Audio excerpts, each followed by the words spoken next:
So Jim, I talk with leaders all the time about the challenges when they're transitioning into a new level of responsibility.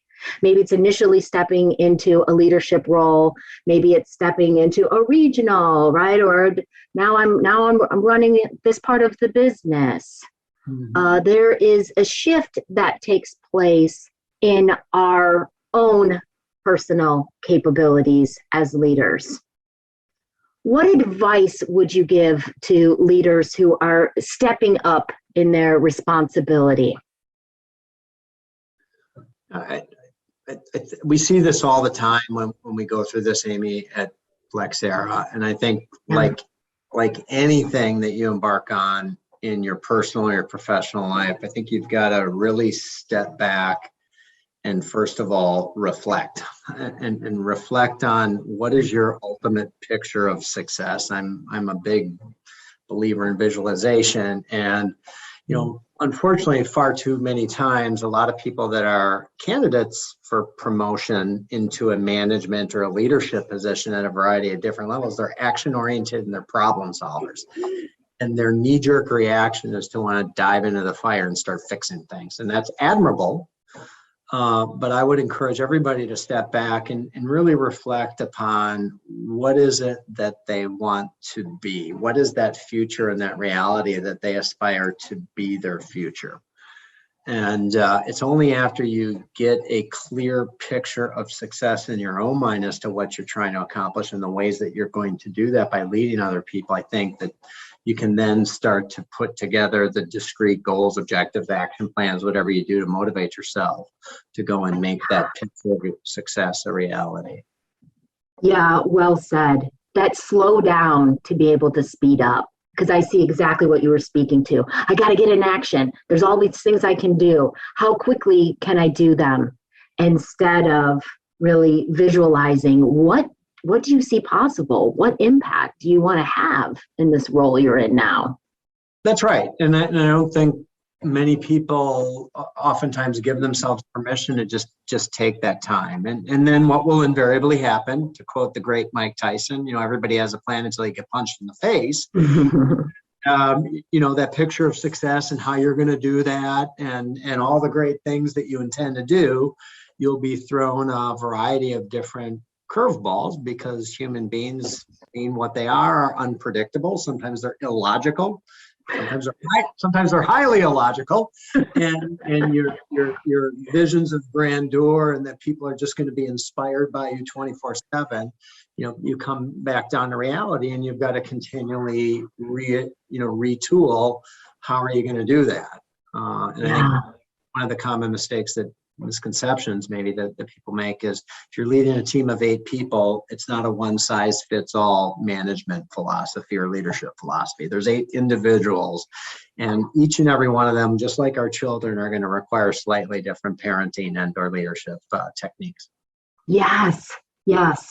You got to figure out what they need. And I think as we're stepping into the next level of leadership, who are we as a leader at that level? Right? We might be taking the place of someone who did a great job or not. There can be a variety of circumstances, but even if we're taking the place of someone who did a great job, we're not going to do it that exact same way. We've got to figure out how our style, our strengths are going to work in that new role. Yes, and that happened to me. So I replaced a highly successful and super effective CEO. He's a good friend of mine to this day, Mark Bishop. And, Mark and I and a variety of the senior leadership team did a fantastic job in growing Flexera from 2008 until Mark retired. I guess it was in 2016 or so. And I think what people need to understand, I had a plan. I had a picture of success. I knew how I was different from Mark in the way that I interact with people and how I operated or how I rolled, to quote Flexera.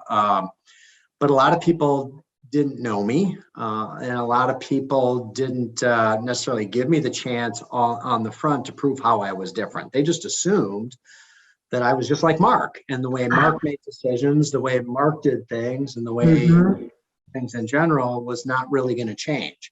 Yeah, there was a new CEO in town, but things are just going to remain the same. And of course, but you were an internal candidate, right? So you're from Flexera, so you're just going to be like Mark. That's right. Yeah. Be like Mark, and I think you just don't always get the opportunity to define that for yourselves. I think one of the big challenges that I faced, I came up through the sales ranks, made my way into general management. I was Mark's right-hand person for many years as the chief operating officer. Mm-hmm. But when I took over and was Mark's successor, a lot of the engineers, for example, said, geez, Jim's a sales guy. Jim doesn't get us. And I kept saying, well, that just doesn't make any sense. Jim's been here 18 years. You know me. I'm way more than a sales guy. I was a general manager for 7 years running EMEA.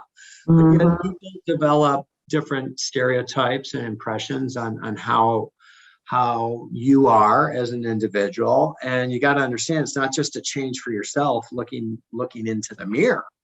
You're now in a different role and capacity. It's a change for the hundreds or thousands of people that are now ultimately reporting to you in some way, shape, or form. Yes, we will talk more about that. I want to tell everybody today, my guest is Jim Ryan. You've heard he's the CEO of Flexera. It's a global, privately held, $400 million plus software company headquartered outside of Chicago.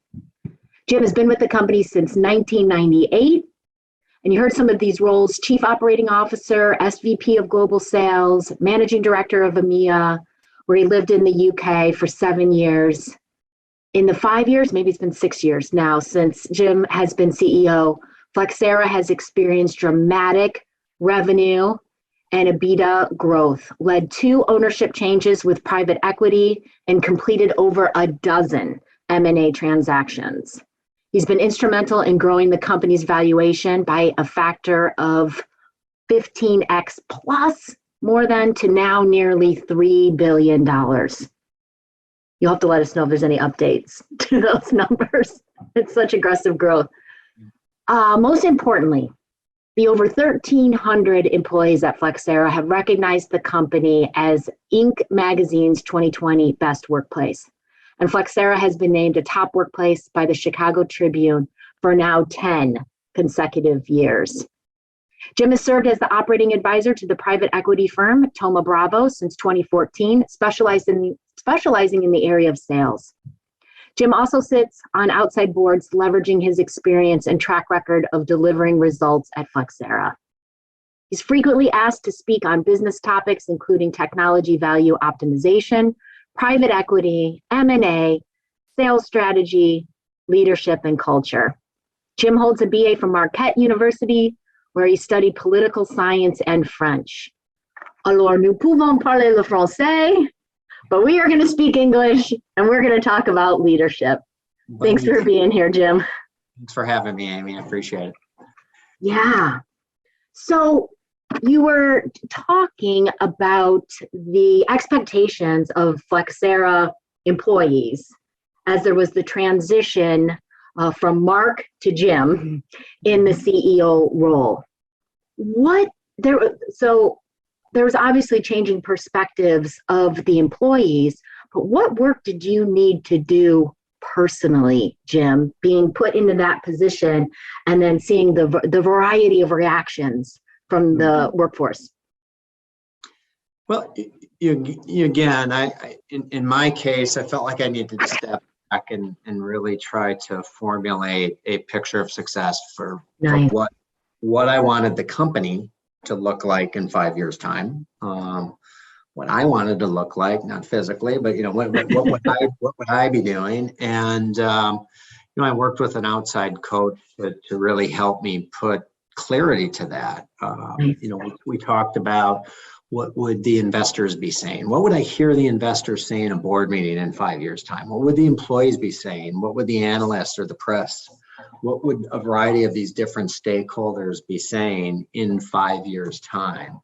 And then I think once you get that picture of success, you're better able to step back and start to work on the things that that you need to do, or in my case, I needed to do as an individual CEO to enact some changes to get to that picture of success. I'll tell you the place that I struggled, and I have no problem admitting that I struggled, and I would venture to say that well over 90% of every individual struggles with this. We used to, I sometimes call it the little green person on your shoulder that's always whispering in your ear. Gremlin. Mm-hmm. Gremlin, the imposter syndrome, which is, hey, maybe you're not good enough. It's only a matter of time before people that really figure out that you're not ready for this. And, what I've learned over the years is, we make up these insane rules that aren't even rules to begin with. And I'll give you an example. Yeah. I was working with this individual, and he said, "Hey, Jim, so you've been in the chair for 3 months. How's it going?"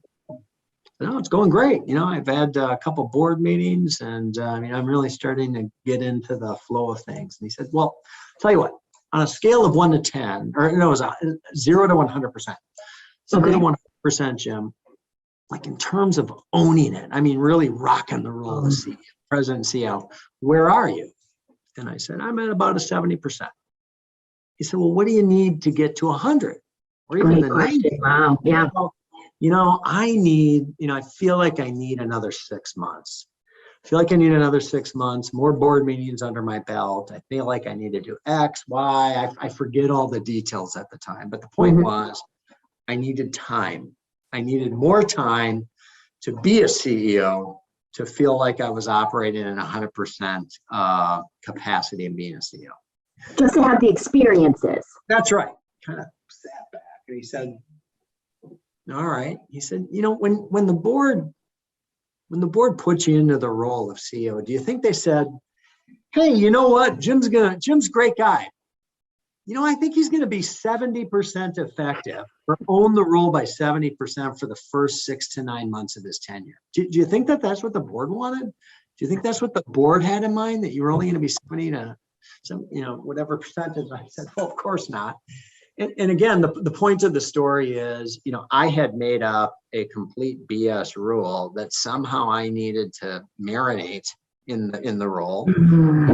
6 to 12 months. And it was only after 6 to 12 months that I could really be a bona fide CEO. Yeah. No rule out there. The board certainly didn't want me to do that, but I had, in my own mind, created an obstacle or made a rule. And I see this time and time again. I've seen it hundreds of times. There are no rules, right? There are really very few limitations. I think the limitations are always brought upon ourselves. And sometimes we just need to flick the gremlin or the little green person off of our shoulder and just go and own things. That's great. I love how you refer to them as these unwritten rules that we make up in our own minds. I too see it in my role as a consultant and coach, and I see leaders waiting to have something, right? More experience under their belt, the next set of credentials, the next promotion.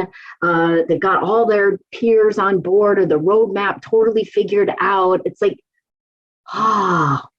we can get in action right now, especially when we've taken the time to reflect and we've got that picture of what success looks like, right? That visualization, that bigger picture purpose that we're driving towards. Then we ask ourselves, okay, right, how do we get there? Right. And there it's step one is get it out of your head.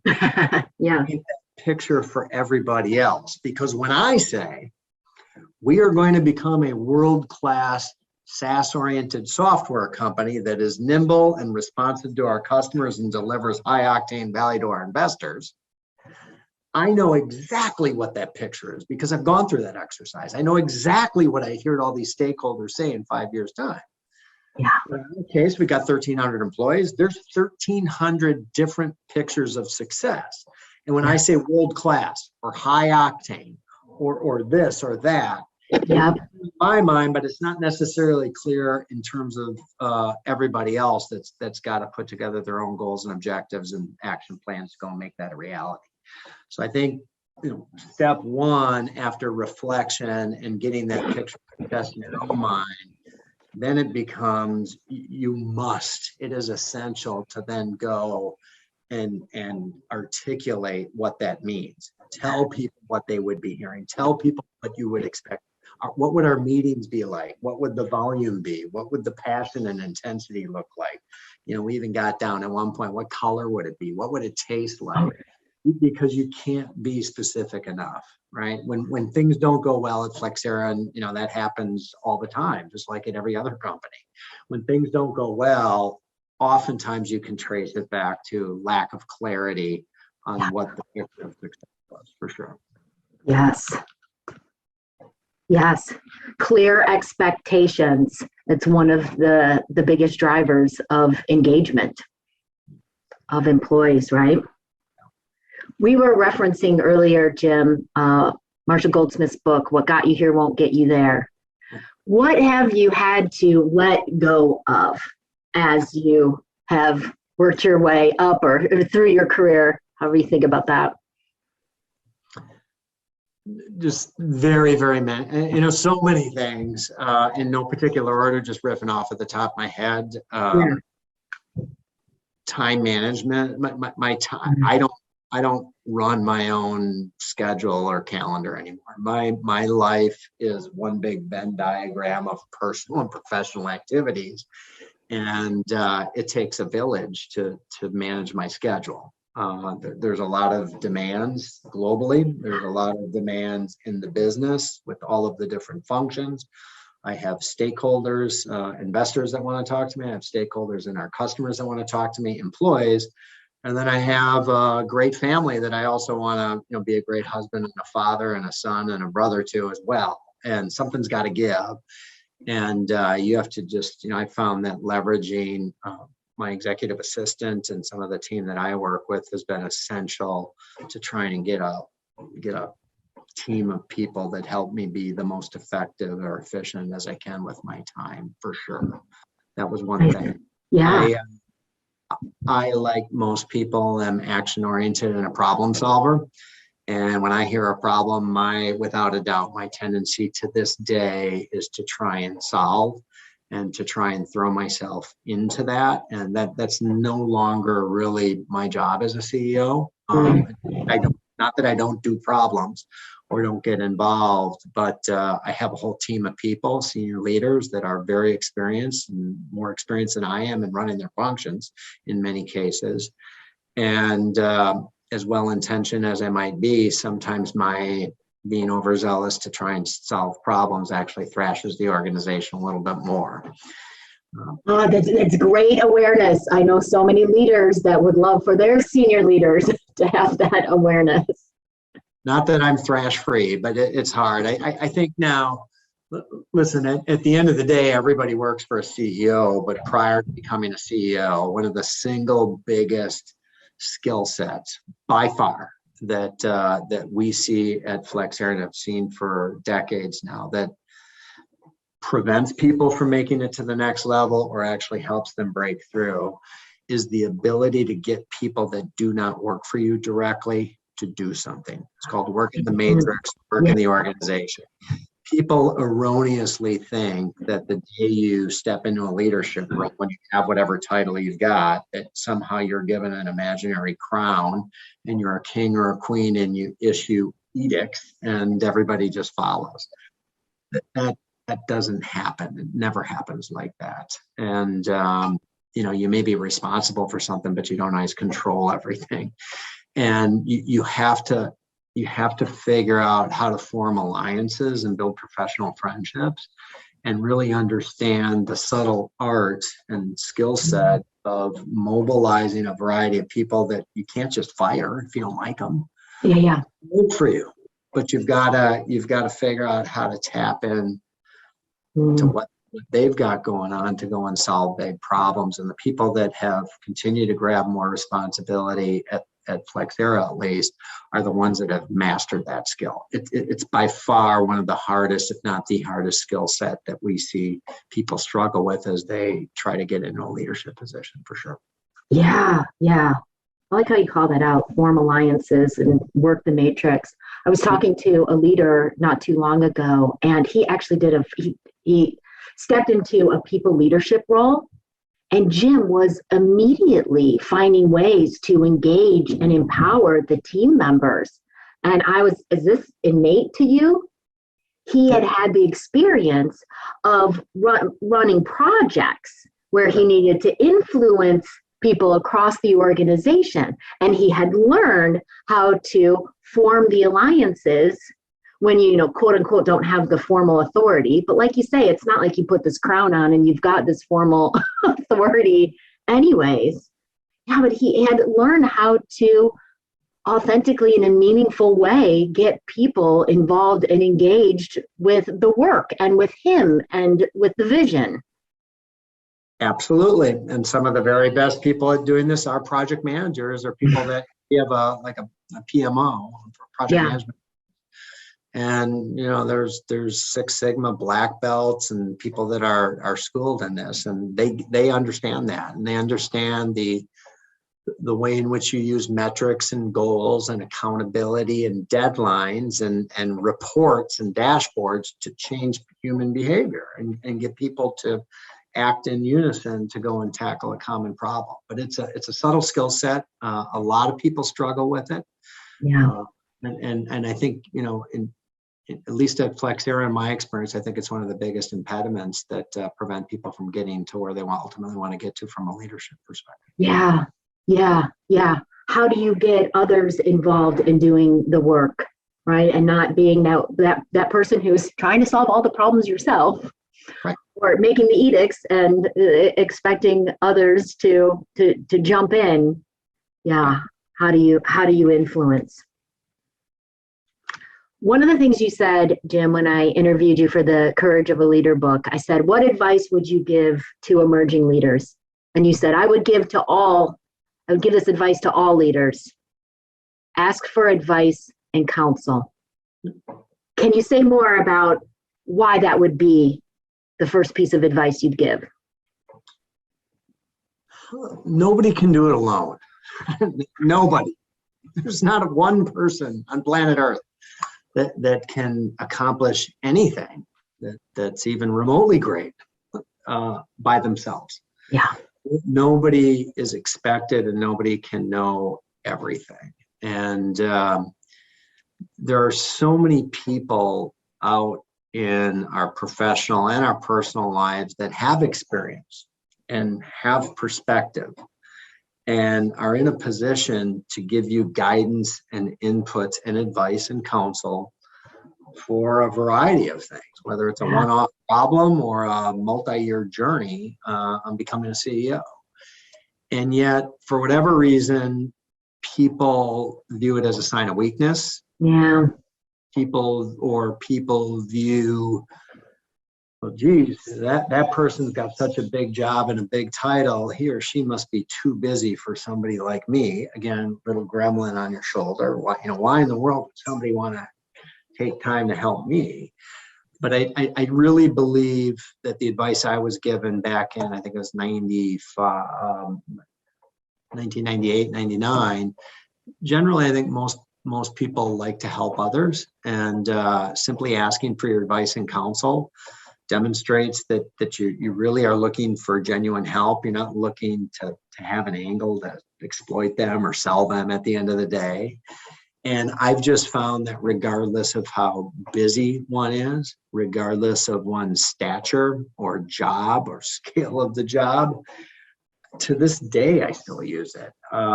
Nice.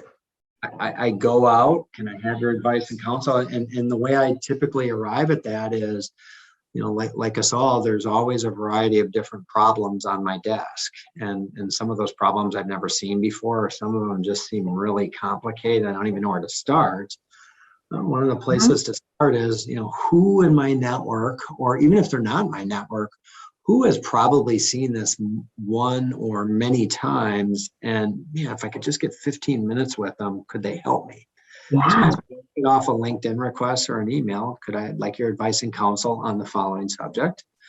And at least 9 times out of 10, if not something higher, you'll get people that will be more than happy to help you. It's free consulting, and it's one really powerful weapon that I've used effectively over the years.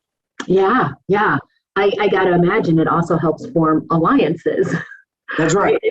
Yeah, you're a leader inside of a matrixed organization. If you genuinely, authentically are asking for some advice or some counsel, like, right, what's your perspective from another area of the organization looking at this?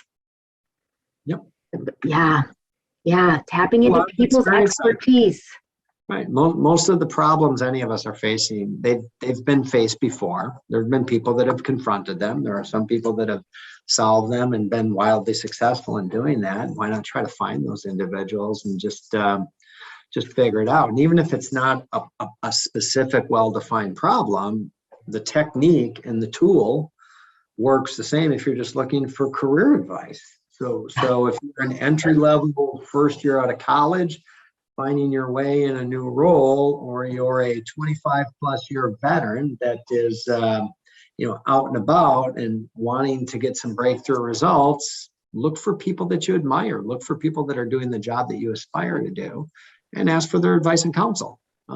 Most people will be more than happy to spend time with you. Yeah.